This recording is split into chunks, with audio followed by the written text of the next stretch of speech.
अस्सलाम वालेकुम स्टूडेंट्स। आज के वीडियो में हम यूनिट 3 की रिव्यू एक्सरसाइज करने जा रहे हैं, यानी कि जो चैप्टर था हमारे पास अलजेब्रिक एक्सप्रेशन एंड फार्मूला, इसकी हम रिव्यू एक्सरसाइज करने जा रहे हैं जिसमें हम इसके एमसीक्यू सॉल्व करेंगे। इससे प्रीवियस वीडियो में हमने यूनिट 3 के सारी एक्सरसाइजेस कंप्लीट कर ली हैं। अगर आपको किसी भी एक्सरसाइज का सोल्यूशन चाहिए तो प्लीज इसमें जाके मेरी प्रीवियस वीडियो जरूर देखिए। तो आज की वीडियो में हम रिव्यू एक्सरसाइज शुरू करने जा रहे हैं जिसमें हमने एमसीक्यूज का आंसर देना है। तो नंबर 1 है हमारे पास, एवरी पॉलिनोमियल इज डैश। तो स्टूडेंट यहाँ पे अगर पॉलिनोमियल की डेफिनेशन देखी जाए तो पॉलिनोमियल की डेफिनेशन ये होती है कि आपके पास वो एक्सप्रेशन हो जो कि रैशनल फॉर्म में लिखे जाते हैं।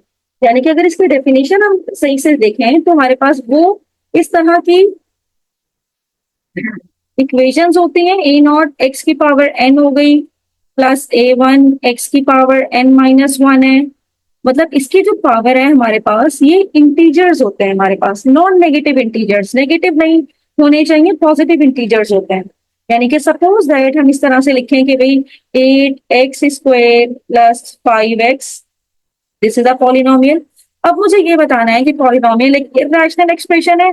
तो इररेशनल तो हो ही नहीं सकती, क्योंकि इररेशनल में हमारे पास कुछ ऐसी टर्म्स आ जाती हैं, जिस तरह अंडर रूट की हम देख लें।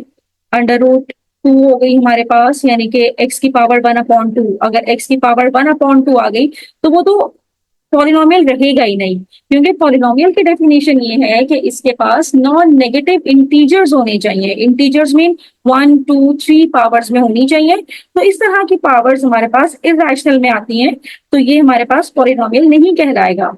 पॉलिनोमियल में सिर्फ हमारे पास रैशनल एक्सप्रेशन हो सकते हैं। रैशनल एक्सप्रेशन का मतलब ये कि इस तरह 2x² प्लस 5x हो गया, और डिनोमिनेटर में भी मेरे पास इसकी पावर में इंटीजर्स ही आने चाहिए। अगर जहां पे इसकी पावर में हमारे पास अंडर रूट आ गया या पावर में 1/2 आ गया तो ये इररेशनल एक्सप्रेशन बन जाती है, राइट। तो every polynomial is a rational expression. Now number 2, a surd which contains sum of two monomial surds. यानी कि सर्ड्स का मतलब ये है कि ऐसी एक्सप्रेशन जो कि रैशनल एक्सप्रेशन में सॉल्व ना हो सके। जिस तरह हम ले लेते हैं x की पावर 1/5 ले लें, या x की पावर 2/3 ले लें। इस तरह की हम पावर्स ले रहे हैं जिसको हम फर्दर रैशनल में ब्रेक नहीं कर सकते। इस तरह की एक्सप्रेशन हमारे पास, जिस तरह अंडर रूट 5 है हमारे पास, या हमारे पास आ जाता है अंडर रूट 3 आ जाता है, अंडर रूट 6 आ जाता है, ये वो एक्सप्रेशन है जिसको हम रैशनल में ब्रेक नहीं कर सकते। मोनोमियल का मतलब है कि एक टर्म, अगर एक टर्म हमारे पास लिखी हुई है, जिस तरह suppose under root 5 monomial surd लिखा हुआ है, अगर मैं एक और मोनोमियल सर्ड इसके साथ लिख दूं तो ये सम होंगे दो मोनोमियल सर्ड्स के। तो sum of two monomial surds is called binomial surd, यानी कि दो इसमें आ जाएंगी, दो टर्म्स इसमें आ जाएंगी, तो ये मेरे पास बाइनोमियल सर्ड कहलाएगा। तो ये डेफिनेशन है हमारे पास बाइनोमियल सर्ड की। और अगर तीन टर्म्स का आप ऐड कर दीजिए तो ये ट्राइनोमियल सर्ड बन जाएगा। लेकिन हमसे सम ऑफ टू पूछा गया है, तो सम ऑफ टू का मतलब ये है कि अगर मैं दो मोनोमियल सर्ड को प्लस कर दूं तो मेरे पास बाइनोमियल सर्ड ही बनेगा, और अगर तीन मोनोमियल सर्ड को प्लस कर देते तो हमारे पास ट्राइनोमियल सर्ड बन जाता। अब इसी तरह से क्वेश्चन नंबर 3 हम देख लेते हैं। नंबर 3 में है कि 3x+2y is -3 is an algebraic what. Algebraic expression है, इक्वेशन। देखिए इक्वेशन के लिए तो जरूरी है कि हमारी इक्वेशन में इक्वल का साइन मौजूद हो। इक्वल का साइन मौजूद होगा तो वो इक्वेशन कहलाएगा। और इन इक्वेशन यानी कि इन इक्वालिटी का जरूरी है कि हमारी इक्वेशन में ग्रेटर देन, लेस देन, या less than greater than less than, इस तरह के सैम्बल हो तो वो इन इक्वेशन कहलाएगा। और अगर कोई भी सैम्बल मौजूद नहीं है, सिंपल ये टर्म्स लिखी हुई हैं जो कि कुछ कॉन्स्टेंट्स इसमें मौजूद हैं, कुछ वेरिएबल्स और कोफिशिएंट्स मौजूद हैं, ना इक्वल है ना इनइक्वालिटी है, तो ये अलजेब्रिक एक्सप्रेशंस कहलाते हैं। तो इस तरह से 3x+2y -3 is an algebraic expression, right. Now moving toward number 4, और नंबर 4 में हमारे पास है the degree of the 3x² y plus 5y की पावर 4 -10 इज डैश। अब मुझे इसकी डिग्री बतानी है। डिग्री का मतलब ये है कि हमें इसकी पावर बतानी है कि इसकी पावर क्या होगी। तो स्टूडेंट यहाँ पे पावर डिग्री किस तरह से आप फाइंड आउट करते हैं, आप हाईएस्ट पावर देखिए क्या है। हाईएस्ट पावर, पूरी एक्सप्रेशन में जो हाईएस्ट पावर होगी वही इसकी डिग्री होगी। अब x की पावर 2 है, y की पावर 1 है, यहाँ पे y की हाईएस्ट पावर 4 है। तो इसका मतलब ये है कि हाईएस्ट पावर हमारे पास क्या हुई, हाईएस्ट पावर हमारे पास 4 हुई। ठीक है, तो highest power is called the degree. अब under root 7 is an example of dash.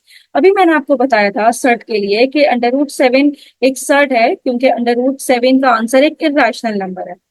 Right, इसको हम रैशनल में कन्वर्ट नहीं कर सकते, या रैशनल में इसको हम सॉल्व नहीं कर सकते, तो ये सर्ड है। लेकिन कौन सा सर्ड है? अब इस सर्ड में एक ही टर्म इन्वॉल्व है जो कि अंडर रूट 7 है। अब प्लस के साथ कोई और टर्म तो लिखी भी नहीं है, या माइनस के साथ कोई और टर्म तो लिखी भी नहीं है, इसमें एक ही टर्म मौजूद है। इसका मतलब ये है कि this is an example of monomial surd. अगर एक ही टर्म है तो हम उसको मोनोमियल सर्ट कहते हैं, और अगर दो टर्म्स होती हैं तो हम कहते हैं बाइनोमियल सर्ट, और अगर तीन टर्म्स होती तो हम उसे कहते हैं ट्राइनोमियल सर्ट। इस तरह से।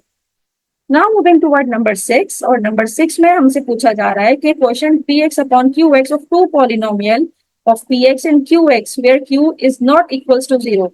इस तरह के फॉर्म में हम कौन सी एक्सप्रेशन लिख सकते हैं? मतलब डिनोमिनेटर में जीरो ना हो, जीरो के अलावा कोई और हो, और टू पॉलिनोमियल, अगर पॉलिनोमियल है हमारे पास, न्यूमरेटर में भी पॉलिनोमियल है 2x² प्लस 5x। पॉलिनोमियल का मतलब ये है कि यहाँ पे x की पावर हमारे पास इंटीजर्स ही है, कोई फ्रैक्शन में नहीं है। इस तरह से हमारे पास x की पावर नहीं है, यानी कि ये भी पॉलिनोमियल है। और डिनोमिनेटर में भी अगर पॉलिनोमियल हो तो इस तरह की एक्सप्रेशन रैशनल एक्सप्रेशन कहलाती है।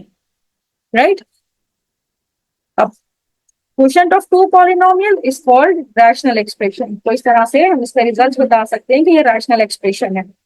Now moving toward the next MCQ, that is MCQ number 7. 1 upon x minus y minus 1 upon x plus y is equals to dash. तो यहाँ पे हम इसको सॉल्व कर लेते हैं। अब इसका अगर हम एलसीएम लें तो डिनोमिनेटर में तो आ जाएगा x माइनस वाई और x प्लस वाई, और अगर एलसीएम लेंगे तो ऊपर यहाँ पे x प्लस वाई और माइनस x माइनस वाई। अब यहाँ पे a minus b a plus b whole square का फॉर्मूला जो कि a square minus b square होता है, और यहाँ पे x plus y minus x minus minus plus y. तो माइनस एक्स से प्लस एक्स तो कैंसिल, तो ऊपर बचेगा 2y और नीचे रहेगा x square minus y square. तो 2y x square minus y square, इसका रिजल्ट है हमारे पास b। राइट, तो x से x एक प्लस में था एक माइनस में था, तो ये कैंसिल आउट हो गया, तो सिर्फ y बचा, एक y और ये दूसरा y plus y is 2y। तो प्लस का 2y है तो इसलिए ये आंसर है। 2x तो नहीं है, ये नहीं हो सकता। माइनस का 2x नहीं है, ये भी नहीं हो सकता। ये प्लस का 2y आया है, माइनस का नहीं आया, तो ये वाला ऑप्शन भी नहीं हो सकता। नंबर 8 में हमने कॉन्जुगेट निकालना है 2 माइनस अंडर रूट 3 का। जब हम एक्सरसाइज 3.3 3.4 कर रहे थे, मैंने आपको कॉन्जुगेट निकालना सिखाया था कि जो मिडिल टर्म होती है, मतलब जो हमारे पास दो टर्म्स के दरमियान जो साइन होता है, आप वो साइन चेंज कर दें। माइनस है तो प्लस कर दें, सिर्फ सेंटर वाला, दो टर्म्स के दरमियान वाला साइन चेंज करना है। दो टर्म्स के दरमियान माइनस है तो आप क्या कर दीजिए, दोनों टर्म्स के दरमियान साइन चेंज करके प्लस कर दें। पहले टर्म को नहीं छेड़ना, सिर्फ दो टर्म्स के दरमियान वाले साइन को आपने छेड़ना है। तो माइनस अंडर रूट 3 था, तो अभी हो जाएगा 2 प्लस अंडर रूट 3। राइट, ये ऑप्शन भी नहीं हो सकता क्योंकि यहाँ पे -2 का साइन चेंज कर दिया। ये ऑप्शन भी नहीं हो सकता क्योंकि यहाँ पे भी 2 का साइन चेंज कर दिया, -2 कर दिया।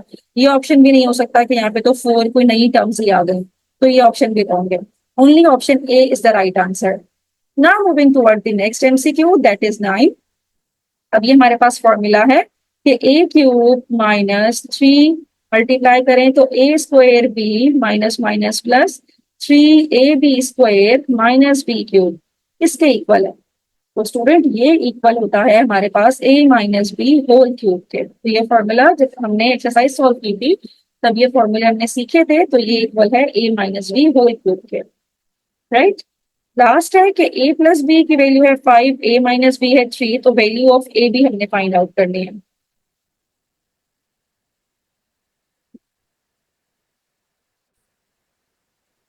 अब स्टूडेंट यहाँ पे नंबर 10 में हमने वो कोई फॉर्मूला यूज करना है जिसमें a प्लस बी यूज हो रहा हो, a माइनस बी भी यूज हो रहा हो, और हमें a b की वैल्यू फाइंड आउट करनी है।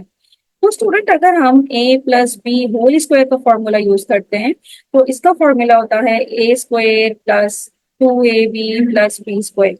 यहाँ पे तो ए स्क्वायर बी स्क्वायर भी है, जिसकी वजह से हम ये फॉर्मूला एज इट इज तो नहीं यूज कर सकते। और अगर a minus b whole square का फॉर्मूला हम लिखते हैं तो वो होता है हमारे पास a square minus 2ab plus b square. तो इस फॉर्मूले में भी ए स्क्वायर और बी स्क्वायर तो एक्स्ट्रा है, हमने ए स्क्वायर को हटाना है यहाँ से, क्योंकि ये हमारे पास इसकी वैल्यूज तो मौजूद है ही नहीं। तो हम इन दोनों इक्वेशंस को माइनस करवा देते हैं। माइनस करवाएंगे तो इनके साइन चेंज हो जाएंगे। तो ये बी स्क्वायर से b square cancel, a square से माइनस ए स्क्वायर कैंसिल। तो यहाँ पे हमारे पास बचेगा ए प्लस बी का whole square minus a minus b का whole square plus 2ab is 4ab। तो ये हमारे पास फॉर्मूला बन गया जिसमें a प्लस बी की वैल्यू भी हम पुट कर सकते हैं, हम a माइनस बी की वैल्यू 3 भी पुट कर सकते हैं, और हमारे पास यहाँ पे ए बी का रिजल्ट आ जाएगा। तो 5 का स्क्वायर ये हो जाएगा 25 और 3 का स्क्वायर ये हो जाएगा 9 और इज इक्वल्स टू 4ab। तो अब यहाँ पे 25 माइनस 29 हम करेंगे तो हमारे पास रिजल्ट आएगा 16, और 16 को 4 यहाँ पे मल्टीप्लाई हो रहा है तो यहाँ के डिवाइड हो जाएगा। तो 4 जब डिवाइड होगा तो 4 1 जा 4, 4 4 जा 16, यानी कि ए बी की वैल्यू आई है हमारे पास 4। तो correct answer is option A, that is 4। तो इस तरह से 10 वाले का आंसर भी हमारे पास ऑप्शन ए ही आया है। Now moving toward the next MCQ. अब नेक्स्ट एमसीक्यू में हमारे पास ये है कि 5 plus under root 15, 5 minus under root 15, ये है a प्लस बी और a माइनस बी। ये फॉर्मूला इस पे अप्लाई करेंगे। अब a plus b a minus b equal होता है a square minus b square के। यहाँ पे a क्या है, यहाँ पे a है 5, तो 5 का स्क्वायर माइनस अंडर रूट 15 का स्क्वायर। तो 5 का स्क्वायर 25 हो जाएगा, स्क्वायर से रूट कैंसिल होगा तो 15 बचेगा। 25 माइनस 15 करेंगे तो आंसर आएगा 10, राइट। तो इस तरह से इस पे a plus b a minus b का फॉर्मूला जब अप्लाई किया तो a square minus b square के फॉर्मूले में ये क्लोज हुआ, तो इससे रिजल्ट आया 10, that is option number A. Now number 12। अब ये फॉर्मूला हमारे पास a square plus b square plus c square plus 2ab plus 2bc plus 2ca, अब ये किसके इक्वल है? तो स्टूडेंट ये फॉर्मूला जब हम एक्सरसाइज सॉल्व कर रहे थे तब हमने पढ़ा था, तो ये फॉर्मूला इक्वल है जिसमें हमारे पास a plus b plus c whole square आता है, इसके इक्वल है। माइनस वाले के इक्वल नहीं है, माइनस नहीं होना चाहिए क्योंकि सारी टर्म्स प्लस में है, तो ये बाकी टर्म्स भी प्लस में ही होनी चाहिए।